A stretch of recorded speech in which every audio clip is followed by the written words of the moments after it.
revived it because I got to speak the truth and I got to say what's real.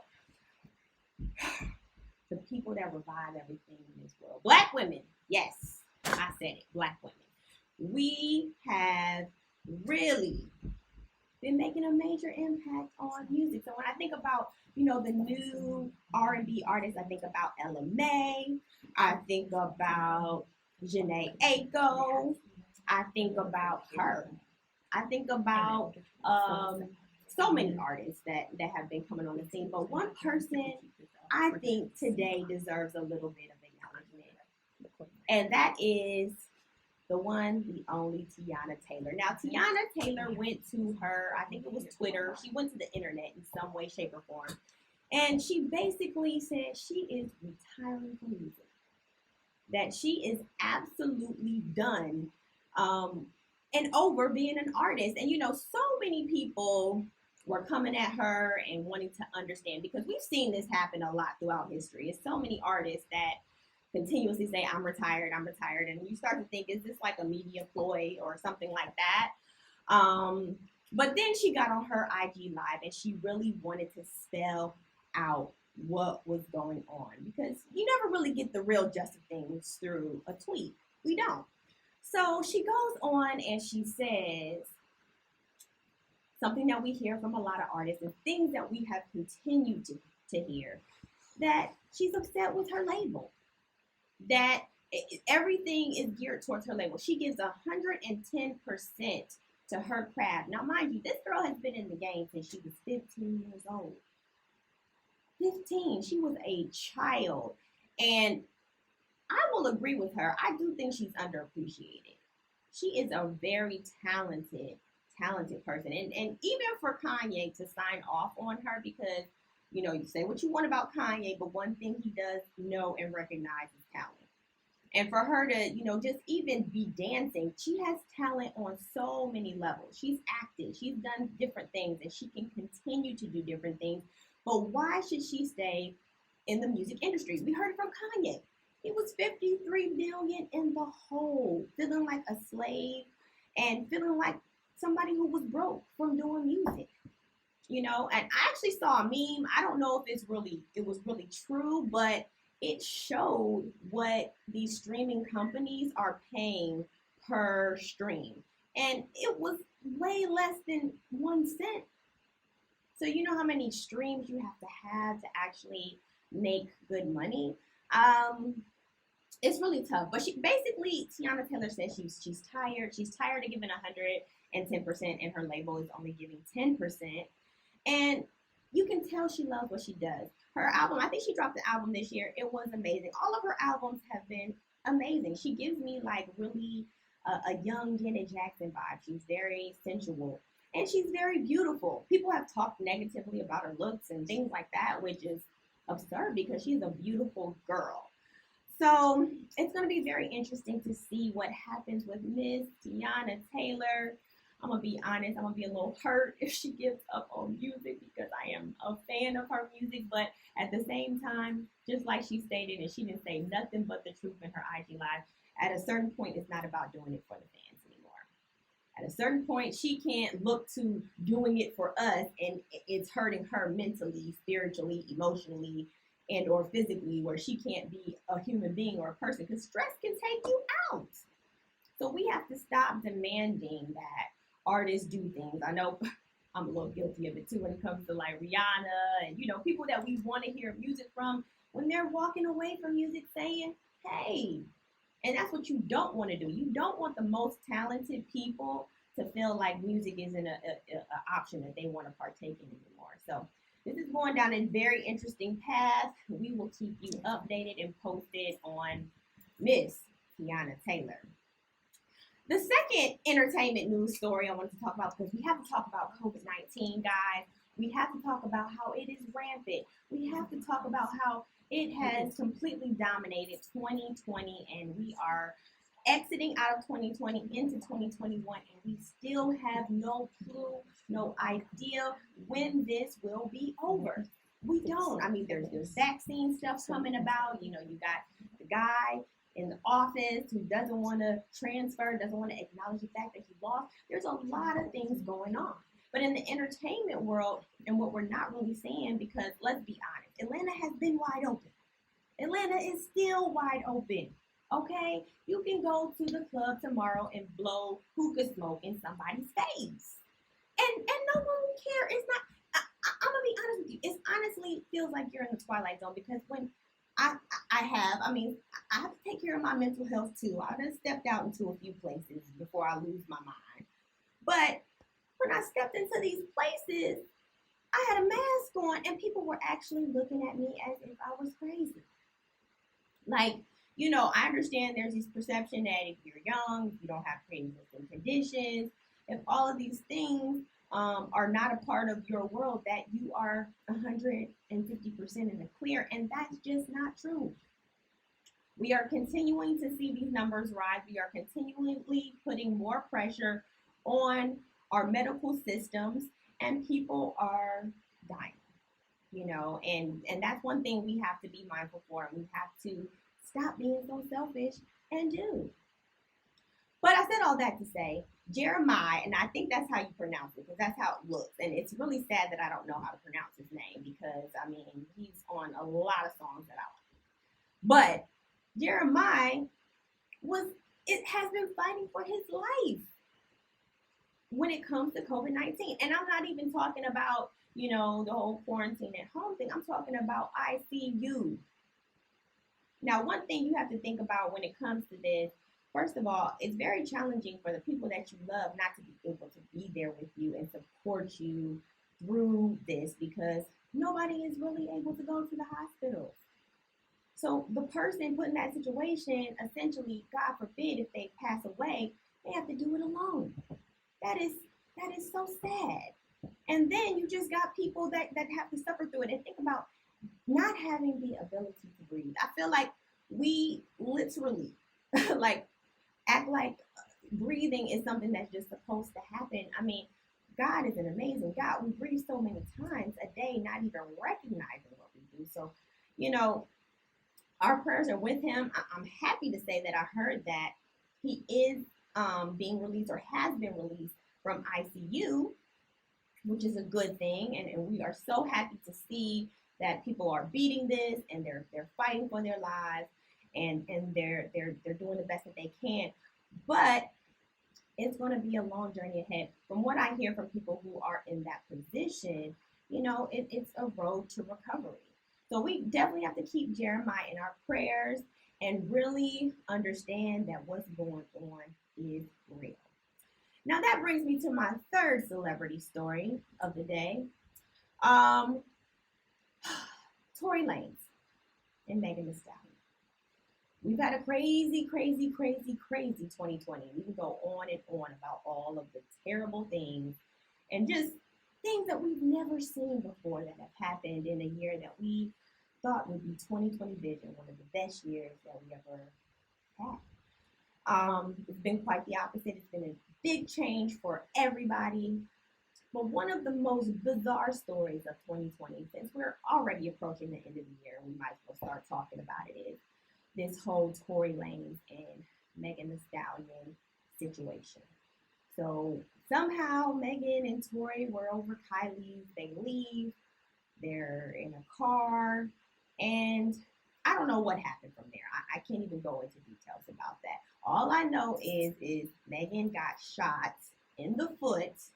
And we've seen video of her, walking around. We can see the blood following her and her laying out. She still had her bathing suit on, even though I don't think Megan Thee Stallion wears clothes anyway, which is fine. It's a part of her brand. I'm a fan, but that wasn't really abnormal or even necessary. But anyway, so we've seen that video. After this, it was just so much confusion. I really felt like it was like the Jussie Smollett story of 2020. Like, we can't really get an answer. We're hearing one person say one thing. We're hearing another person. So Megan is saying Tory shot her. Tory is saying, I didn't shoot her. There's a friend, a mutual friend that was there, that was a friend of Megan. And they have beef between them now. And they're doing diss records against each other. And I didn't know if this girl is a rapper or anything, but it's just, Very, very bizarre. Now, in the racial climate that we're in and in the season that we're in, I really do say that this is the year of the woman. We are winning in every single capacity. We have our first Black vice president of the United States of America, HBCU graduate. We have women rappers dominating at a level that they never had in the history of this world. I think probably, you know what I mean? We've had some great, successful rappers in the past, but not at this level. We're seeing that this is the year of the woman, and I love that. So we're all about to protect our Black women, which I agree with. I'm a Black woman myself. We do. We need to be protected. We definitely need to be protected. So this has already magnified the situation that Megan wasn't protected because a Black man who was a rapper, who was successful in his own right, shot her. And we're like, why? And then I think they were dating. I mean, I heard rumors, I can't say, which is very interesting to even think about when it pops in my head. But okay, but how did she get shot? Cedars-Sinai, where she went to disclose that she was shot, and we saw the video. Some people say it was fragments, like he shot at the ground or something and something ricocheted. I don't know, but I will say Megan was twerking pretty quickly. I mean, and I'm happy because I think that's part of her brand. And, but needless to say, Tory is still going on. He keeps going to Twitter. He keeps saying men lie, women lie, numbers lie, all these things lie. And he basically did a diss record against Megan saying that she is lying, that he did not shoot her. This is a weird story, okay? I tend to lean towards Megan, of course, because, I mean, I'm a woman. I'm a Black woman. And to me, it just doesn't add up. But I will be happy for the day when we understand this story. And don't look like it's going to happen in 2020. So hopefully in 2021, we will get a viable vaccine for COVID, and we will get answers to this story, because right now, none of it is making sense. More on that.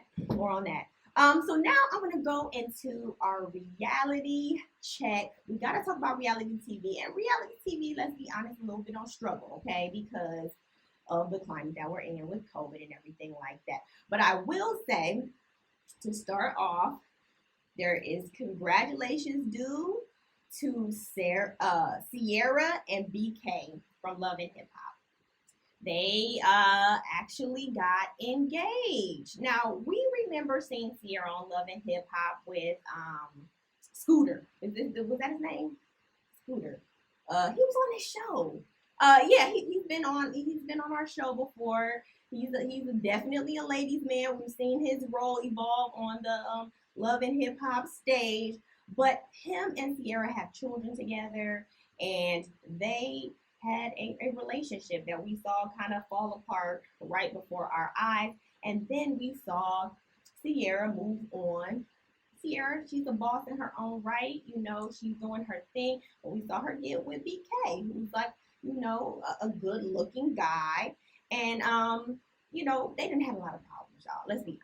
I mean, they done broke up they ain't even been in that many scenes, okay, on the show, okay? But they done broke up more than they actually have been together. But apparently they're engaged. So maybe, in the season of being together, they have figured it out. But we do wish them the best. And we're going to see if it actually goes to the owl. And it's actually something that's real. We're going to see. We're going to find out. The second reality story that I want to talk about today is, of course, Potomac. Now, Potomac, I was starting to like Potomac better than I was even liking Atlanta, honestly, because it just had a different flair, different energy. And this year, I mean, it's starting to fall a little bit flat for me because I feel like we are holding on to the same storyline. We're holding on to the exact same storyline throughout the whole season. Now, in the beginning, there were some interesting ways this could have went, because Ashley and Michael and this whole relationship thing, why is it always something in every season with Ashley and Michael and their relationship? Because something is really just deeply rooted and wrong there. Let's be honest. Like, I know Ashley, I can't be mad at Ashley because Ashley knows that, hey, I'm young, I wanted to marry a millionaire, and I did, and I'm gonna figure out how to stay with him. I can't really, blame her for that, but at the same time, Michael has been an extreme, okay? He has been an extreme. We're not just talking about just cheating. We're talking about grabbing men's butts. We're talking about lawsuits. We're talking about finding him in hotels, trying to get extorted. I mean, it is always something with this man. And Ashley got her baby this season. I'm so happy. It's been beautiful to see her being a mother, but I just feel like I didn't want to see Ashley in this position. And now she's pregnant with baby number 2. So I feel like it could have been a lot more emphasis on their relationship, but of course, we know the big fight happened with Monique and Candiace. Now, let me just say this. Candiace was on my nerves. It's funny how when you walk through the seasons, you feel different ways about the characters throughout the season. Now, I'm going to say last season, Candiace was the number 1 dislike in my eyes. I really just didn't like her at all. That was the season where she, was throwing knives at people. You just saw her mama in her. Let's be honest. And her mama is a trip. And her mama is in the therapy field, or she's a doctor. I don't know. But the way she treats her daughter is so dysfunctional. It's so dysfunctional. And it's so much pain there, that the fact that she's remarried to another man, and you didn't want your ex-husband's son to come to your daughter's wedding. I mean, the bitterness that it takes to hold on to that, the poison that is in your system is deeply rooted for you to be remarried to another man, long out of a relationship with a man, and still have a problem with his child being at his siblings' wedding. I think the mother is toxic, and I understood why Candiace was the way that she was, but I really didn't like her in a lot of ways. Beautiful girl, and I'm happy that she's on the show. She brings a lot to it, but that's just what it was. And I've always liked Monique, because I think Monique is just, she's been pretty real. Now we've seen, some of her stuff fall apart this season.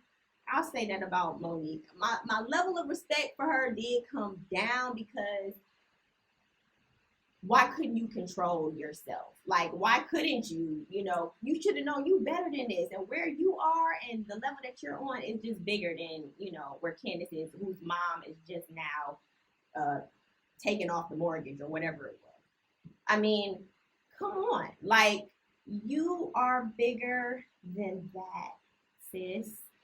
So my level for Monique has calmed down. Candiace, my level honestly has increased some, because I do see some of her growth. I mean, compared to last season, but what doesn't change is she does provoke. What doesn't change is that she does say what she wants to say and when she wants to say it. And although I don't feel that the fight was right, and I don't feel that Monique was right at all, how she handled it or afterwards, but I do understand that when you provoke people, and when you say certain things to people, and when you do certain things to people, you got to be careful about who you do it to, because they might come for your head. Okay? And that is something that you have to know, especially in this reality world game. And I know they probably think that they're fully protected because these cameramen and all this other stuff. So they probably don't think that a fight is really going to go down. But you never know where people are mentally. I just think it's safer to not do that. I think it's super wrong that there's like this thing of no forgiveness. Now, I understand we need to take a step back, ladies. Y'all don't need to be at the same events. Y'all don't need to be doing all this stuff together. But to say that you're never going to forgive is just ridiculous. Like, we need to forgive. Monique is great for the franchise, you know, and so is Candiace. Candiace has a lot to bring to the franchise as well. And it's going to be interesting to see how this unfolds. But, you know, Carmen and I were talking earlier, and basically, you know, Bravo hasn't kicked Monique off. So clearly there's some things that we need to know about this, and it's going to be very interesting to see. And it was very interesting to see Candiace's mother in the scene that they had together, you know, telling her what she needs to do. And I'm not saying she shouldn't have. I mean, I wouldn't have, you know, me personally, but okay, if she wants to take it to a legal whatever, okay. But let's be honest, that mother, is some crazy mothers on these reality shows. Mama Joyce off the chain, okay? Like, just a lot. You know what I mean? We can go on and on and on about the reality moms. Like, that should be like a whole show. But Candiace's mother is toxic AF. Okay? She is a toxic woman who is projecting toxic things on her child. And it just ain't good. We're going to see tonight, we're going to see another fight. This has been the season of fights on Potomac, okay? And we're going to see two Black women who are married to white men. The white men are going to fight. They both married to Black women. That is so interesting to me. The two white husbands are going to get into an altercation tonight. So I am very interested to see it.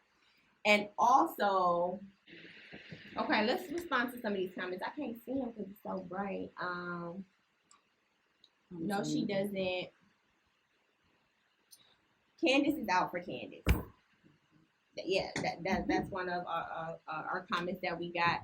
Candiace is definitely out for Candiace. She is, and I mean, how could she not be that way though? You know, she's a, like I said, she's a beautiful girl.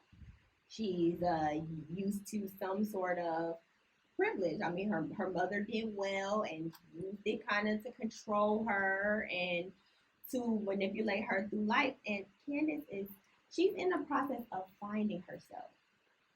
Like, she doesn't know who she is. When you have a controlling parent, you have a very hard time identifying what it is that you want to do, because it's a good chance that you haven't done a lot of your own decision making.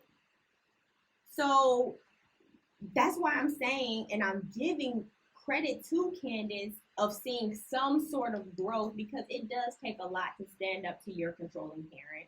It does take a lot to say, I need to be in therapy because I'm acknowledging that this is not good for me and this is dysfunctional. And that is the start. And I actually commend Candiace for doing that, because it all starts with the self-awareness. And so last season, I don't feel like she was self-aware. I feel like she was defending her position. And this season, I feel like she's more aware. Monique, I was happy about seeing the scene with Monique and the pastor, because I think she did need to understand the breakdown there of why she because that was what was making me mad. Why would you let somebody like that get under your skin? Like, who is she to you that you have this house, you talking about all these houses you got, you're talking about all this stuff that you got going on, and yet and still you have the time to actually be upset and really harshly upset. Now, let's not forget Charisse. This is where the breakdown really happened with Charisse. And we know Charisse was on the beginning season. She had one of the craziest relationships. We never seen her man. We never seen him on the show. He was probably or maybe we saw him one time. I can't remember. But he was not very much present, and he was doing his own thing, and we saw their relationship fall apart. And Charisse has been coming in and out of some of these episodes, but Charisse and Monique had a very tight-knit relationship, and then they fell out. And then Charisse kind of forged a relationship with Candiace. And Charisse was saying that Monique was doing some things on her husband, which I don't have respect for Charisse for. I'm gonna be honest. Even if Monique had the audacity to do that, it's a girl code, okay? There's a guy code too. I understand but even if we're not cool, even if we're not friends, you don't have to go to the lowest of low depths to get somebody back. And that shows a lot about Charisse's character and where she is as a person. That tells me right there. Like, she's a hurting person. And like I said, her storyline playing out and her relationship was trash. It was bad. And we all saw it on public TV. But how dare you do that to your friend, even if you are no longer friends? So I understand where Monique is just really upset at Charisse, but you're still giving fuel to it, sis. So you shouldn't even be mad about it. And I do believe that Candiace really didn't, know that, the depths of the anger that came around that. And I don't think she really did that in spite of Monique. But it's going to be very interesting to see tonight's final season finale. And tonight, we're also going to see the first episode of Real Housewives of Atlanta. I'm really excited to see the girls back. This has been a very interesting 2020. I'm very interested to see what's going to be going on. Cynthia Bailey gets married this season. We saw some of that. We talked about that.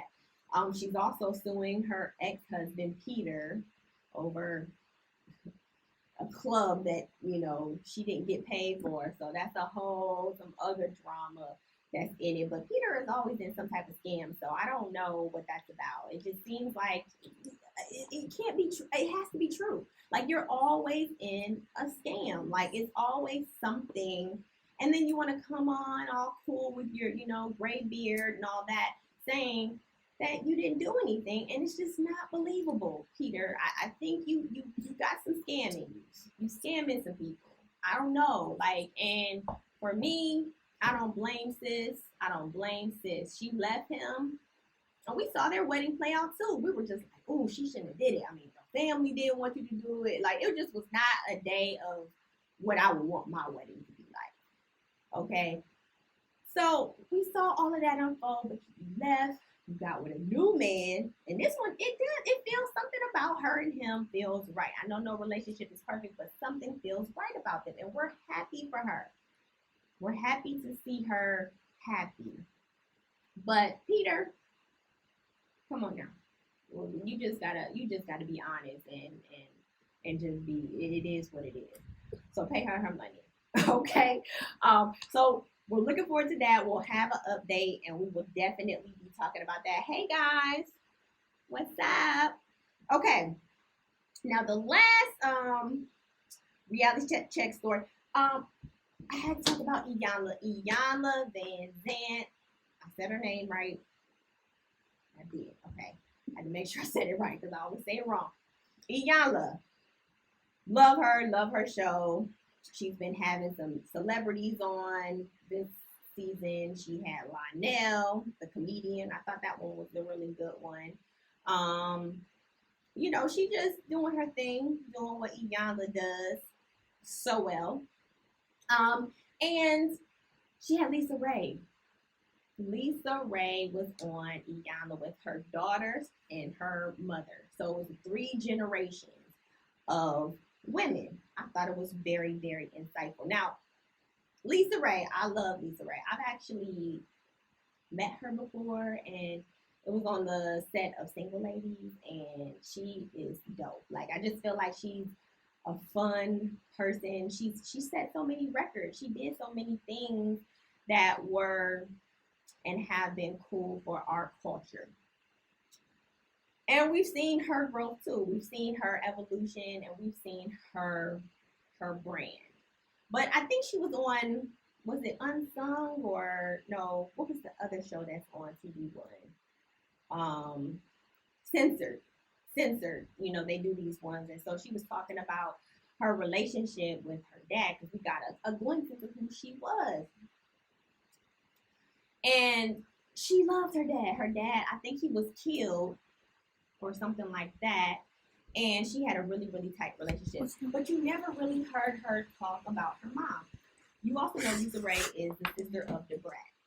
So that's a whole other thing. But I don't think that they have the same mother, if I'm not mistaken. You know, the daddy was, he was, you know, if it was an old school song, Papa was a Rolling Stone. Okay, let's be honest. Okay, he had women, he had all of that. And so on this episode of Iyanla, it was dope because the mother got to speak, and she's hurt. She was a hurt woman, you know, because apparently Lisa Raye's father was doing all this stuff with all these other women, and then he was almost treating Lisa like she was one of the women too.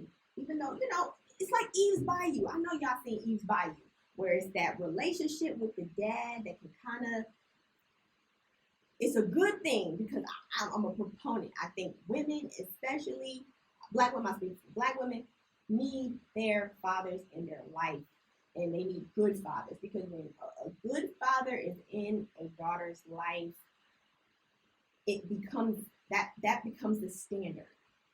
That becomes the standard. She will not go, and I'm not saying she's going to get somebody just like her dad, but she's not going to really be attracted to a man that did less for her than what her father did, or have a lesser relationship than what her father gave most of the time. Okay? So it's great that she had this relationship, but when her father died, you know what she felt? She felt like and I think she told her mother she wished it was her. Oh my gosh. How awful of a thing to say, you know, like, I mean, I understand, because she had this tumultuous relationship with her mother. And on Iyanla, they got to kind of unpack some things, you know, from 3 generations, and really come to the conclusion of what it was. Because they were looking at the same man in different lights. The mother wanted Lisa to be mad at the father for cheating on her, and that's not Lisa's place, which Iyanla brought up. And then Lisa wanted her mother to accept her father when they're having different experiences from different relationships. So it seemed like some healing really came from it. I loved how receptive Lisa was. I was a little nervous going into that episode, because when the brat popped up on the show and Lisa and her kind of got into this thing, and I mean, Lisa was valid. If you got married, or if you're with somebody and I don't really know what's going on and you're my sister, I'm going to be a little hurt about that. But I was like, ooh, I saw a whole other side of Lisa Raye. It was like Diamond from Players Club came out on her sister. And I'm like, whoa, you know, it was uncomfortable. That was like an uncomfortable clip that I wish they would have had a private moment with, but didn't. But, you know, it was great for ratings, I'm sure, for them. But needless to say, there's been some very, very explosive scenes on the Iyanla show. Okay, there's some people that really get into her, because she gives you tough love, she gives you honesty, and some people cannot take it. We done seen so many people fall out with Iyanla from the jump. So I didn't know if that was the way or the direction that this was going to go, but Lisa seemed very just in tune. She understood, and it was a really, really, really good episode. Now, the last thing I want to talk about is a viral moment. Okay, a viral moment that has been going out this week. There was a clip of a man reading for filth. Okay, for filth. A young lady who called into his show, and I later found out this guy's name is Kevin Samuels. He's on YouTube. Kevin Samuels, a woman called in, and apparently the woman said she wanted a man that made 6 figures. Which is the first mistake. I'm going to be honest and say it, because, and I didn't know of Kevin Samuels. He's actually here in Atlanta, which is really cool. But I didn't know, I never heard of him until this clip went viral, which was crazy. If you haven't seen it, I'm sure you've seen it. Anywho, so he reads her for filth and saying basically, what do you rate yourself? He asked her that. She said a 5 without makeup, a 6 with makeup. He said you're average. You can't expect to give above average things. He's spitting all of this now, and a lot of things, I'm gonna be honest with you, they were very true. I'm gonna be 100% honest. Now, the way that he was saying it gave me real, gay vibe. I'm gonna be honest with you, because I have great gay friends. I do. My gay friends told me I was ugly when I was pregnant. Like, child, you look a mess. I'm like, really? I mean, I'm just with child.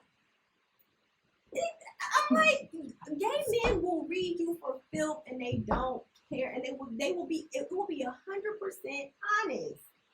It will be real. Let's see what they saying. Oh, okay. It will be real. And you got to kind of take what they say in stride. But if you're going to go to a gay man for any type of advice, ladies, I will tell you, they're going to give you the harsh truth. Now, I'm not saying that Kevin Samuels is gay. I'm not saying that at all, because I don't know. He seems to be, and I've been watching a lot of his videos. He's very intelligent. He's right about a lot. Okay, yeah, let me ask on IG, guys. Have any of you guys seen this clip? If you have seen this clip, please comment. Please tell me your thoughts. I'm just speaking my thoughts at this point.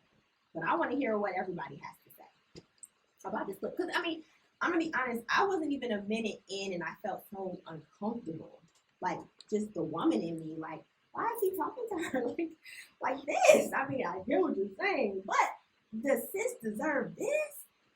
Protect our black women. I just already went into that mode. Like, no, you're not going to talk to us like that. But he went in on her. And she just, by the end, she just looked like she wanted to cry. And that was hurtful to see. But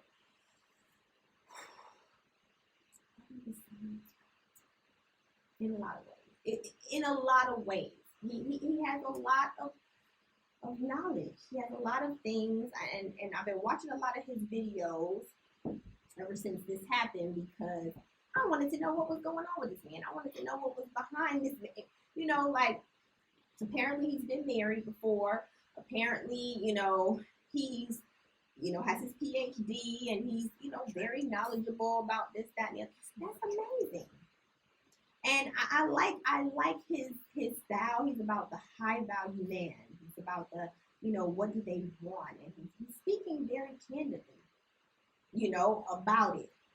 He really wants to know, I mean, even what we would consider to be the superficial things, right? But it is a reality. Like, they care. Men care, I guess. You know what I mean? About the superficial things. How a woman looks. How a woman acts. Things of that nature. But he read this young lady for filth. And I felt really bad for the girl. But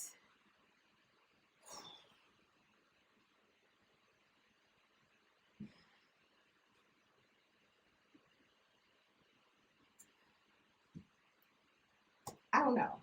I want to talk to the girl. We gotta find her. I want to get her perspective. And I probably need to watch the whole video. I probably just watch a clip, because I will say his shows are super long, like 2 hours. And it says nobody is trying to go through skipping these ads, but it is something that just keeps drawing me back. I can't lie. So I probably need to watch the whole thing, but we got to be ready to hear the truth, the harsh truth. That's one thing it will tell you. Like, if you're not ready to hear the answer to your question, even if it's not what you want it to be, because that's the thing. Sometimes we're asking questions because we want it to still be what it is in our heads. And in reality, it might be the polar opposite. So you have to be ready for the honest truth. Yeah, I'm gonna leave that at that. But yes, Kevin Samuels, very interesting, and we're gonna continue to follow this brother because I like to hear some other things. I mean, there were some other clips that came out about a man who's well endowed, and you know, things like that. So we're seeing some other clips pop up. So it'll be interesting to see his journey. You guys, that's all I have today for your entertainment report with Shayla Raye. I hope you enjoyed it. And what we're going to do till next time, we're just going to stay tuned because things are happening every day. And next week, we're going to have a lot to talk about. Stay tuned.